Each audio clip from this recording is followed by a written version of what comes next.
Bonjour chez vous, la légende. Moi aussi, je me suis plaqué des défibrillateurs des réseaux sociaux. Oh, la vérité, la solution.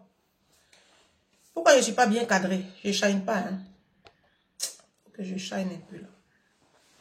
Tu as mis un pouce.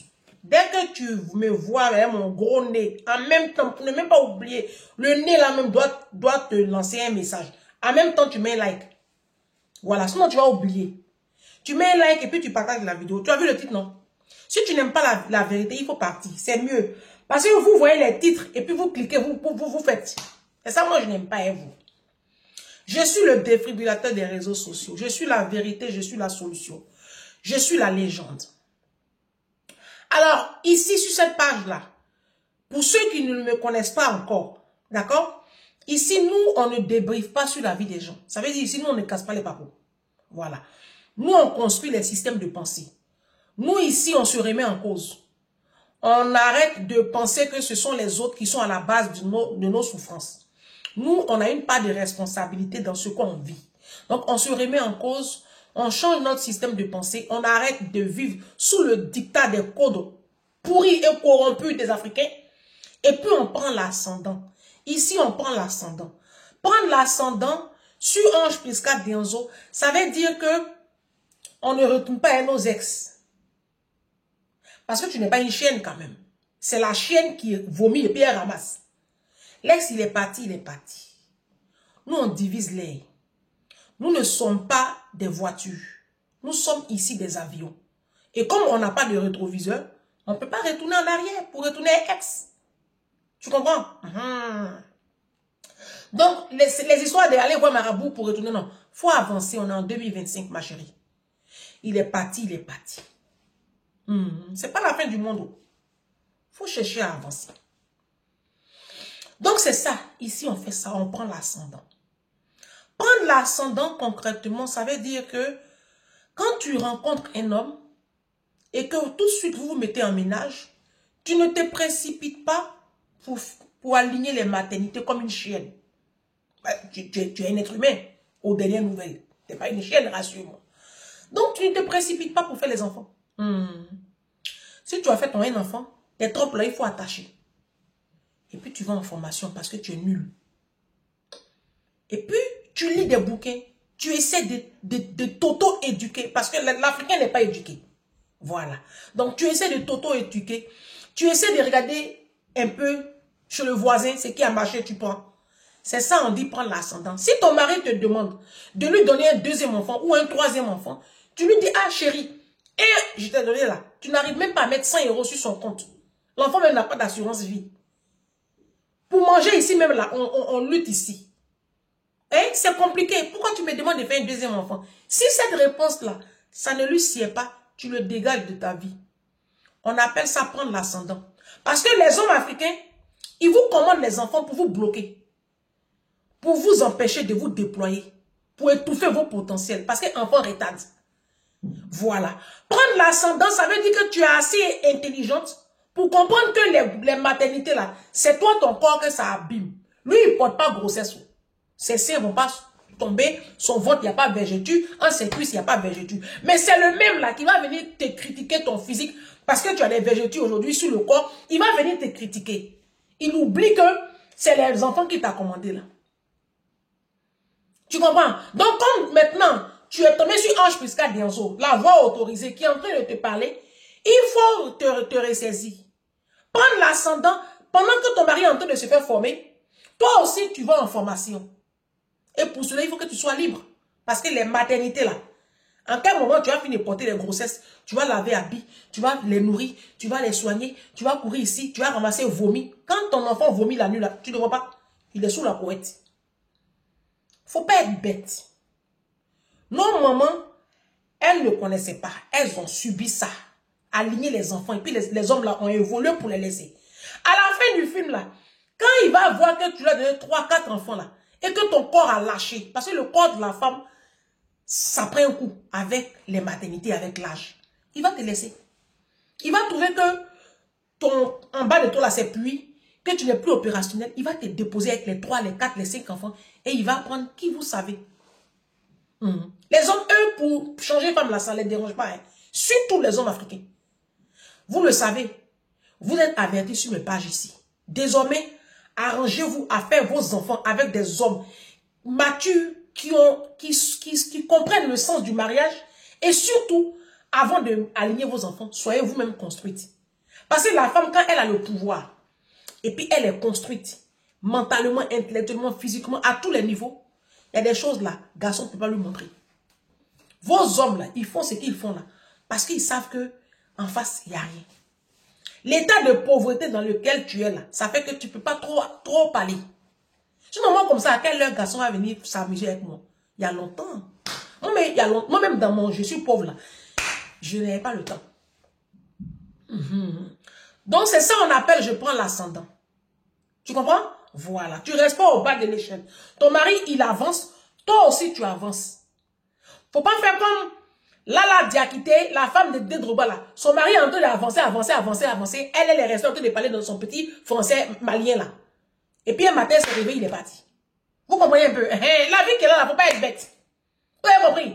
Voilà. Il y avait une copine aussi, à l'époque là, voilà. Elle s'est occupée de son mari. Elle s'est occupée de lui jusqu'à... Pendant ce temps, elle a quitté l'école. Hein. Au lieu de reprendre l'école ou même de faire des formations, non. Elle faisait ses petites activités, ses petits commerces. Elle vendait les vêtements, les sacs à main. Elle va au Ghana, elle va au Ghana, au Bénin, Togo. Elle s'en paye les trucs là-bas. Elle vient placer, elle gagne l'argent. Et puis, elle finance les études de médecine de son compagnon. Elle a fait ça pendant de longues années. À l'époque, je lui ai dit, fais attention. Hein. Ils sont médecins, ils n'ont rien à foutre avec toi. Hein. Ah non, vous n'avez pas le même niveau. Tu n'as même pas le BPC. Tu n'as pas le BPC. Lui qui il est médecin là, qu'est-ce qu'il va faire toi? Qu'est-ce qu'il va faire toi ma chérie? Elle ne m'a pas écouté. Elle dit que moi je suis jalouse. Elle ne m'a pas écouté. Quand le monsieur, le jour même de sa soutenance, quand il soutenait là, le petit brunch qu'on prend là, il te l'a écarté, il a donné le brunch là, pour faire le brunch là. Il a donné ça à ses petites soeurs pour réaliser. Il dit ça a commencé. Il s'est caché, il allait prendre sa maison. Elle le cherche maintenant dans Abidjan. Elle m'appelle, elle pleure, elle dit, quand on vous parle, vous ne coûtez jamais. C'est ça qu'on appelle prendre l'ascendant. Ça veut dire que pendant que ton mari est en train de se construire, toi aussi, tu te construis. Faut pas rester en bas. Lui, il prend l'ascenseur, toi, tu prends l'escalier. Si tu cours beaucoup dans l'escalier, tu cours vite là, tu vas l'atteindre. Le temps, l'ascenseur va arriver au 3e là. Si tu as bien couru là, vous allez arriver ensemble sur le palier. Mais vous dites que non. Que vous êtes des mamans bis dans la vie de vos maris. Vous les construisez, vous les nourrissez, vous les pouponnez, vous repassez leurs habits, vous faites ici, vous faites là-bas, vous transpirez comme ça pour eux. Mais quand ils veulent vous tromper là, ils ne réfléchissent même pas. Parce que vous êtes une bande d'idiotes. Bienvenue sur Ange Prisca Dianzo. Défibrillateur des réseaux sociaux. La vérité, la solution. Tu as pris ton tabouret. Tu t'es assise. Vous les hommes qui n'êtes pas d'accord avec mes contenus là, n'oubliez pas que vous avez des filles. Hein? Ah si, n'oubliez pas que vous avez des filles. Si tu n'es pas d'accord avec ce qu'il vient de dire là, il ne faut pas oublier. La Bible dit, vous serez mesurés de la mesure dont vous mesurez les autres. Donc si tu trouves que ce que je suis en train de dire là, c'est pas juste, il n'y a pas de problème. Il faut continuer à traiter ta femme comme tu la traites. Ils vont faire pareil à ta fille. Dieu va s'arranger à ce que ton enfant vive pareil. Et puis il va te rappeler. Parce que nous servons un Dieu de justice. Ce que tu ne vas pas aimer qu'on fasse d'aimer à ton enfant là, il ne faut pas faire ça à un enfant de ta camarade. Parce que la femme qui est dans ta vie là, c'est un enfant de quelqu'un. Tu as des soeurs aussi. Hein? Ok?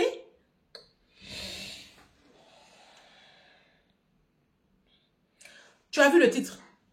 C'est le titre qui est là. Les femmes célibataires dans nos églises évangéliques. Je suis sur les églises évangéliques. Je suis dessus. Je suis à vous. Parce que comme il y en a marre, il faut bien qu'on parle. On a critiqué l'église catholique. Hein? Quand c'est pour critiquer les catholiques, là, aïe, on transpire comme ça. Maintenant, vous êtes qui? Et puis on parle de vous.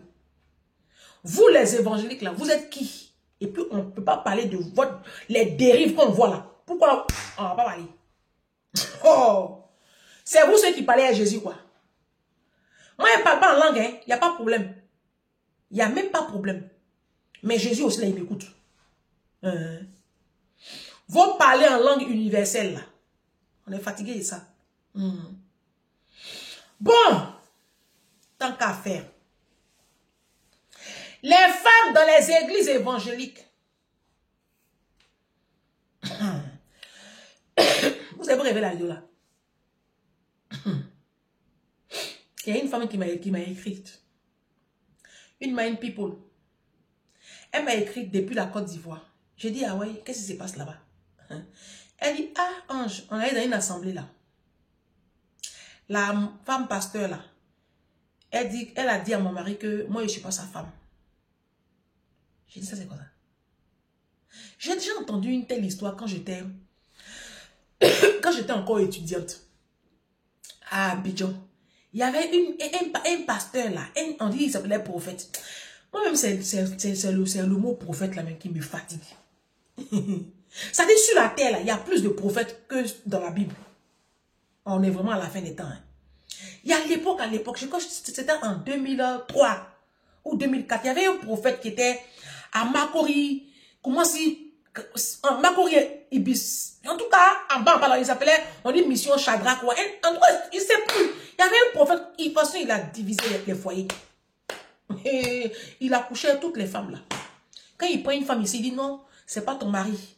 Ton mari là, c'est pas ton. Il y a une tata comme ça là, c'est comme ça qu'il a quitté son foyer. De toute façon, il a quitté son foyer là, c'est comme ça Dieu l'a frappé. Et moi aussi, il casse des. À force de crier là. Elle m'appelle. La Mind People. Que j'ai dit, l'église est où? Elle dit à Yopougon, il dit très bien. Ça commence bien. Que la femme là, oh, Seigneur Jésus, les Africains, vous êtes bêtes. Que la femme là dit qu'elle a peur des grandes assemblées. Donc elle est maintenant, elle cherche les petites églises là. Donc ils lui ont montré une petite église. Elle est partie là-bas. Et que la femme là, elle appelle son mari, elle dit à son mari, que la femme qui est avec toi là, elle a un esprit de sirène des eaux. Que c'est pas ta femme. Que le Seigneur me dit que ta femme, c'est pas elle. Et que ta femme, c'est moi. Le monsieur lui a dit, tu es ma femme comment? En fait, c'est une femme pasteur, mais elle n'est pas mariée. Donc, elle a tombé sur un joli garçon comme ça. Elle dit, c'est son mari.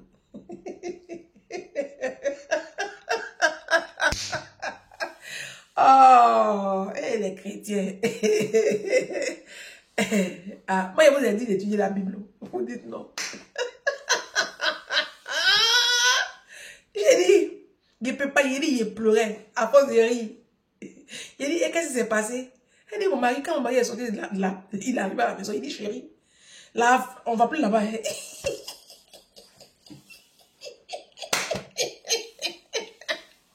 Il dit, ah bon? Elle dit, qu'on ne peut pas être là-bas. Il dit, et maintenant, vous êtes où? Elle a donné le nom d'une église dont je tairai le nom. Arrivé dans l'église, le 31 qui est passé là, ils ont fait offrande. C'est les... Bon, pas 31. Il y avait une cérémonie entre le 24, le 25 et le 31. Donc, ils se sont retrouvés là, ils ont fait une offrande. Et le pasteur ouvrait les enveloppes des offrandes. Il ouvrait. Moi, j'ai payé mon deuxième. Il y a une de mes grandes soeurs, même, elle aussi, elle m'a raconté une telle histoire, mais bon, elle, c'est pas pour elle. Elle, c'est ma grande soeur, sa vie privée, là, je ne veux pas trop exposer sur toi. Elle m'a pas demandé de parler de ça. Mais une autre abonnée, elle me dit, qu'il a ouvert les offrandes et puis il s'est plaint parce que j'étais avec mon mari, on était deux, donc on a mis nos offrandes ensemble dans une enveloppe, on lui a donné. Il a trouvé que c'était peu. Il dit, c'était combien? Il dit 100 000. Que, c'est ça seulement que vous donnez.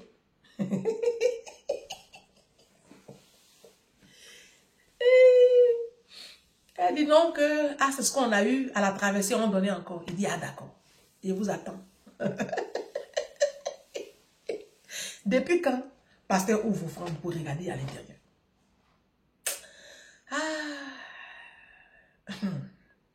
Mais non, je vous dis pourquoi il fait la vidéo là. Ça fait deux appels, non? Parce que quand il fait un thème, c'est par rapport à ce que je reçois en inbox.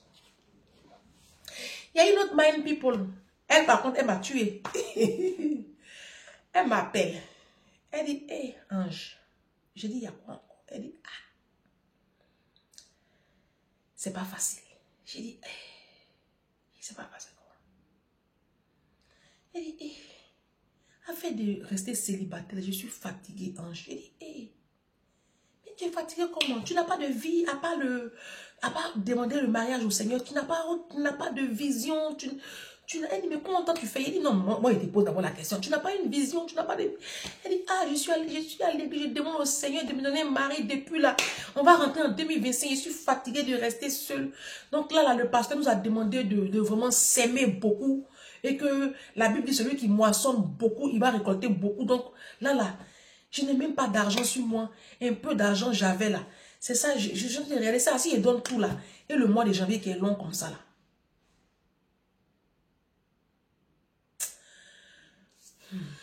Les femmes chrétiennes, les femmes célibataires à l'église, les femmes. Moi, je comprends votre détresse. Je comprends. Je comprends. Aujourd'hui, toutes les femmes vont à l'église pour l'enfantement, le visa, travail, mari. La plupart des églises, même, c'est les femmes qui sont remplies là-bas. Et c'est les femmes qu'on arrive à avoir. Parce que la femme, surtout la femme africaine de l'Afrique de l'Ouest, et puis l'Afrique centrale, vous aimez trop le mariage. L'Afrique centrale, l'Afrique de l'Ouest, vous aimez trop le mariage. Donc, ça fait que les pasteurs là surfent beaucoup dessus. Voilà. Toutes les prédications sont axées sur le mariage. Sur... Quand ils sont là comme ça, quand ils doivent faire bénédiction finale là, je vois l'onction des mariages ici, il ne faut pas les voir. Vous traînez comme ça. On dirait des scolopantes. Vous courez derrière les évangéliques, là, les pasteurs, là, vous courez comme ça, offrande. C'est pour le mariage. Moi, je vais vous poser une question. Non, les femmes et chrétiennes, je vais vous poser une question. J'ai dit, à part le mariage, là, vous n'avez pas d'autres aspirations. Vous n'aspirez pas à être, par exemple, tu n'aspires pas à être une grande couturière. Tu n'aspires pas à avoir le restaurant le plus huppé de la capitale. Tu n'aspires pas à être au guide Michelin de France. Tu n'aspires pas à être meilleure coureuse. Je ne sais pas moi, mais c'est pas par là. Tu n'aspires pas à t'inscrire au concours de lecture. Tu n'aspires pas à visiter certains pays. Il y a des pays qui sont là. Il y a des îles. Tu n'aspires pas à reprendre tes études. Je ne sais pas moi. Qu'est-ce que je peux encore dire? À être le meilleur pâtissier du moment. Est-ce que tu n'aspires pas à bâtir tes enfants? C'est-à-dire que, vu que toi-même, tu n'as pas un nom, d'accord? Et que tu n'es pas arrivé loin à l'école, tu n'as pas... Et puis tu vois tes enfants, tu n'as pas cette rage-là. Puis tu vas faire de tes enfants des gens d'aimer, comme on dit, de toute façon on dit Dominique Strauss-Kahn. Dominique Strauss-Kahn, là, vous l'avez connu, là, il a dirigé le FMI. C'est pas à faire des scandales sexuels, là, c'est parce que ça vous l'avez connu. Voilà. Tu n'aspires pas à ce que ton enfant dirige un jour le FMI. C'est juste question. Ou la Banque mondiale. Tu veux pas que ton enfant entre un jour à l'Élysée? Tu veux pas? Je sais pas. Toi, ta vision, c'est que le mariage. Parce que pour toi, ton pasteur t'a dit que toi, ta destinée, c'est ton mari là. C'est toi qui es venu pour construire ton mari. Et j'écoutais comme ça la femme de pasteur Maslow Knassi, qui n'est plus. Elle a sorti une connerie comme ça. Que elle, sa vision, elle est née pour bâtir, pour s'occuper de son mari. Elle n'a pas de vision. Elle n'avait pas de vision. Elle, sa vie, c'était son mari. Oui. Et tu vas voir que nos femmes pasteurs là, nos mamans pasteurs là, elles ont étudié. Il y en a qui ont étudié, qui sont juristes de formation, qui ont fait de la comptabilité. Au lieu d'aller travailler, de se déployer dans les domaines de compétences, elles sont dans les pantalons de leur mari. Elles s'octroient même des titres de pasteur. Je n'arrive pas à comprendre ce truc-là. Ton mari est pasteur, dans quel coup toi tu es pasteur aussi? Est-ce que c'est obligé que tu sois pasteur? Tu n'es pas obligé? Moïse, là, il avait une femme. Mais on n'entendait pas sa femme. Toi, c'est ton mari que Dieu a appelé au ministère. C'est pas toi. Être pasteur, c'est un appel. Tu rencontres un homme qui a une vision que Dieu a appelé. Mais c'est quoi Dieu t'a appelé? Mais bon, bref, c'est pas l'objet de la vidéo. Hein? Et donc, ça fait que la femme africaine même, elle ne conçoit pas, elle ne voit pas sa vie, sa réussite sociale en dehors du mariage. Parce que depuis le berceau, on nous a martelé que c'est le mariage là qui est notre vie. C'est le mariage, c'est le mariage, c'est le mariage, c'est le mariage. Tu vois des papas qui poussent leur petite fille de 22 ans, 23 ans. Ah, toi là, tu as donné délai, hein? Au plus tard, 23 ans, tu es marié. Mais à 23 ans, on est encore à l'école. On va à l'école. Si ton enfant a quitté l'école, il faut t'arranger à ce que à orienter ta fille dans des facultés de métiers. Elle va apprendre un métier. Au lieu de la pousser au mariage. Comme si ça dit que je ne sais même pas ce que je vais dire ici, la patte là. Les femmes évangéliques dans les églises. Vous n'allez pas vous concentrer sur votre communion avec Jésus. Donc vous allez à l'église que pour le mariage. Vous n'allez pas à l'église parce que vous aimez Jésus. Vous savez, même les disciples, hein, au début, quand les disciples ont rencontré Jésus, nous tous là, on suit Jésus pour quelque chose. Hein. Non, non, sérieux, c'est pas... Il faut être hypocrite pour dire que tu suis Jésus. Même les disciples. Oui, oui. Les disciples là, ils suivaient Jésus. Oui, oui. Parce que Pierre a dit, ah, Seigneur, nous on a tout quitté pour te suivre. Nous on a rien quoi. Jésus dit, il n'y a pas quelqu'un parmi vous là qui a laissé femme, enfant, terre, et puis qui me suit, et puis qui n'est au centuple dans ce siècle présent, c'est qu'il a laissé là. Donc, on est tous intéressés. Oui, on est tous intéressés. Il n'y a pas de problème. Mais vous savez, quand tu as... Ça, c'est le comportement des bébés chrétiens. Sinon, quand tu es dans le corps de Christ, depuis un moment, tu dépasses ce stade de l'intéressement et puis tu passes maintenant à une autre dimension. Voilà. Être vraiment, faire vraiment corps avec Jésus. Aimer Jésus pour qui il est, parce qu'il est Dieu. Parce qu'il est l'alpha et l'oméga, parce qu'il est le commencement et la fin. Parce que c'est un être qui coordonne tout l'univers et qui t'apporte une certaine paix, une certaine sécurité. C'est ton père, c'est ton époux, c'est ton ami, c'est ton confident. Et il t'apprend les bonnes manières, il t'apprend à épargner, il t'apprend à aimer, il t'apprend à être une personne bien, à ne plus voler, à ne plus mentir. Donc, voilà, tu as cette communion-là avec lui et puis tu es bien. Ça aussi, c'est pas bon. Vous êtes au stade de toujours demander, mariage, mariage. Les pasteurs là, ils orientent les prêches en fonction du besoin de la population qui est en face d'eux. Ben oui. Quand ils arrivent ici à la diaspora, quand ils font les prêches là, c'est papier. Prêt immobilier, papier. Oui, oui, c'est par rapport à la demande. Ils essaient de s'arranger quoi. Non, Dieu m'a dit que tu auras tes papiers. Dieu m'a dit que c'est toujours à eux Dieu parle. Pourtant, ils divorcent. Ils trompent leurs femmes. Il y a des scandales sur eux. Mais Dieu continue de leur parler. Pourtant, dans la Bible, moi j'ai lu que Dieu parle aux pécheurs. Ah, j'ai lu. Mais vous, Dieu vous parle. Pourtant, vous péchez. Vous, nos pasteurs, là.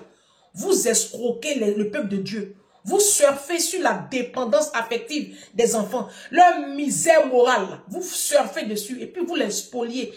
On accuse les blancs, on accuse les politiques de nous oppresser, mais nous-mêmes, entre nous les noirs, là, on s'oppresse comme ça.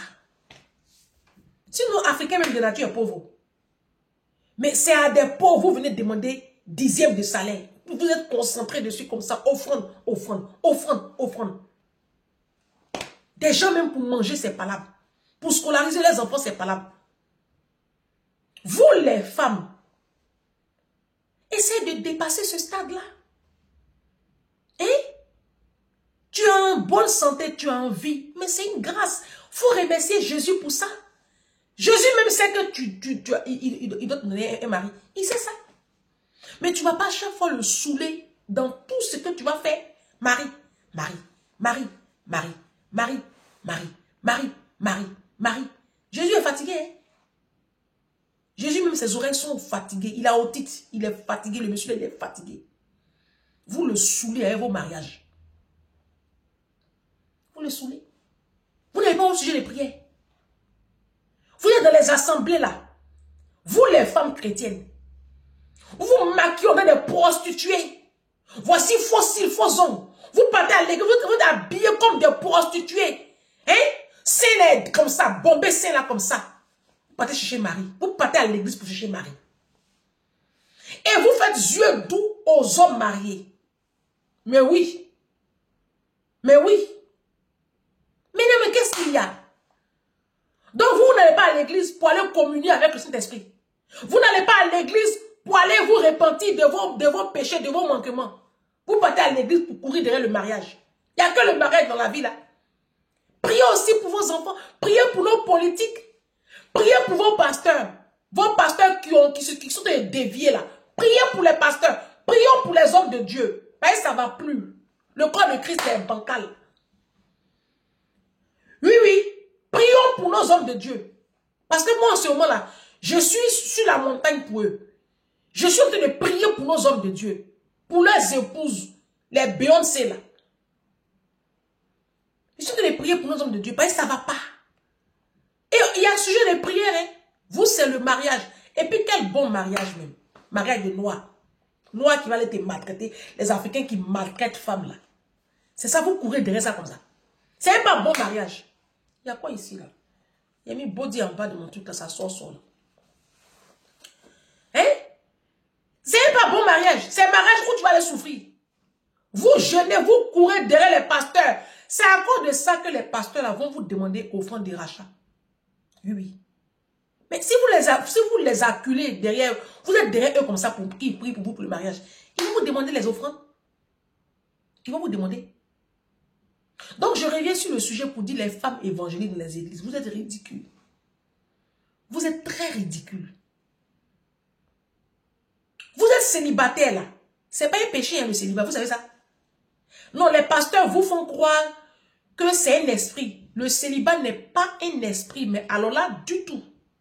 Sinon, Marie de Magdala là, Marie-Madeleine là, elle est restée au service de Jésus. Même après sa mort, elle est restée disciple de Christ. Elle ne s'est pas mariée. Elle n'était pas mariée. Hein.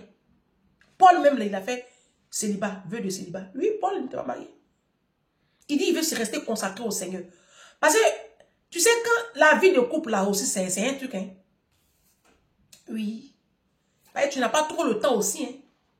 C'est pour ça que vous allez voir que les femmes de nos pasteurs, elles sont c'est les plus malheureuses. Les femmes de nos pasteurs. Parce que les maris n'ont pas le temps de se consacrer à elles.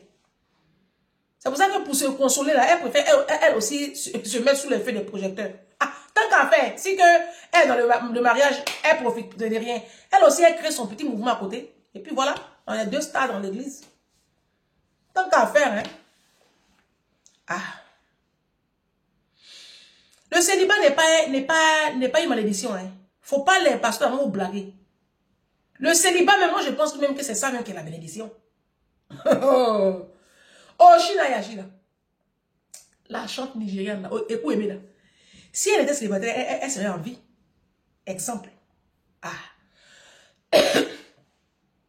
Le célibat n'est pas une... Le célibat là, il n'y a pas plus doux, en ce moment, il n'y a pas plus épanoui que le célibat. Moi. Le célibat, c'est bien. Hein? Parce que vous êtes marié, même vous êtes là, vous souffrez comme ça dans le mariage là. Infidélité, on vous frappe, on vous trompe, on vous ment. Le monsieur même, il ne te considère même plus. Il est encore marié parce que le mariage lui donne une certaine sécurité. Voilà. Sinon, toi-même, tu sais qu'il ne fait plus rien, toi. Il ne te désire plus. Ton corps, là, ça ne lui dit plus rien. Il a ses maîtresses, il a ses femmes, il a ses trucs. Célibat est bien. Pas célibat, au moins, tu es bien important. Tu n'as pas AVC, tu n'as pas les tensions, tu n'as pas les maladies, hypertension, tout ça là. Tu n'as pas ulcère. Vous développez des pathologies comme ça au fil des mariages là. Parce que vous êtes avec des animaux. Mariage de Noir même, ce n'est pas affaire. C'est souffrance. Mais vous êtes là dans les églises en train de traîner par terre. quand le pasteur va faire bénédiction finale, oh, je vous bénis, l'onction de mariage 2025, tu vois, ça fait combien de traversées le pasteur est en train de te bénir que tu vas te marier? On est en 2025. Où est Marie là? Vous n'allez pas vous concentrer sur votre vie, un peu, vous construire. Construisez-vous. Parce que vous n'êtes pas construite. Vous êtes une bande de nulades, de minables, et puis vous cherchez Marie. Du coup, comme Dieu ne gaspille pas son produit, et que c'est oiseaux de même plumage qui volent ensemble, c'est les minables, les misérables, là, qui viennent dans votre vie. Faites beaucoup attention, hein, parce que le diable aussi, il bénit. Hein. Le diable, il bénit. Oui, oui. Mais c'est la bénédiction de l'Éternel qui enrichit, et il ne la fait suivre d'aucun chagrin. Proverbe 10, 22. Voilà. Parce que vous êtes là, vous courez, mariage, mariage. Dès que Satan aussi entend ça, il vous envoie, il téléguide son petit délinquant là-bas. Son petit démon. Et puis il vient, puis il mélange toute ta vie. C'est à cause de ça qu'un garçon vous dit bonjour là. En même temps, vous prenez vos sachets bleus. Vous partez vous asseoir là-bas. Sans consulter le Saint-Esprit. Sans même faire vos petites enquêtes. Mariage, mariage, mariage. Maintenant, en ce moment-là, ça est dans vos yeux comme ça, il n'y a qu'à... Vous courez encore derrière les mêmes pasteurs là, qui vous ont promis onction de mariage là. Vous partez encore les voir pour dire, ah, mon mari me frappe, mon mari me trompe. Pensez à faire quoi? Il va maintenant faire délivrance. Que oui, tu as sirène des eaux, tu as esprit. En fait, donc, vos problèmes, ça n'a jamais fini. Hein. Les pasteurs là même, ils ont eu leur filon. Les femmes africaines, vous êtes bêtes. Vous n'allez pas vous concentrer sur vos enfants. Et puis sur vos vies. Vous voyez l'été qui arrive. Il faut commencer à voir où tu vas aller en vacances avec tes enfants. Ou bien, ça aussi, c'est pas sujet des prières. Toi, tu peux demander à Dieu de te donner l'intelligence, la force et la sagesse pour pouvoir construire ta vie. Hein? Toi, tu pries seulement pour le mariage. Quel bon mariage. Mariage de quoi? Mariage pour aller souffrir. Allez vous prier que Dieu vous envoie un homme pour aller souffrir. J'ai jamais vu ça. Les femmes africaines, vous souffrez vraiment du syndrome de Stockholm. J'ai fait vidéo dessus, le syndrome de Stockholm. Vous souffrez du syndrome. C'est-à-dire, vous aimez la souffrance. Depuis l'enfance là, vous êtes, en fait, vous avez été conçu dans la souffrance. Donc, vous priez même pour souffrir. Au final, vous priez pour souffrir. Parce que mariage, même où tu t'en es rentré là, c'est souffrance. Donc, tu as été prié, jeûner, donner offrande à pasteur pour aller souffrir. Ça, c'est le syndrome de Stockholm. C'est une malédiction, hein. C'est quand vous faites la station, on appelle malédiction. Sinon, c'est pas célibat. Sinon, l'apôtre Paul serait maudit. Ah. À demain.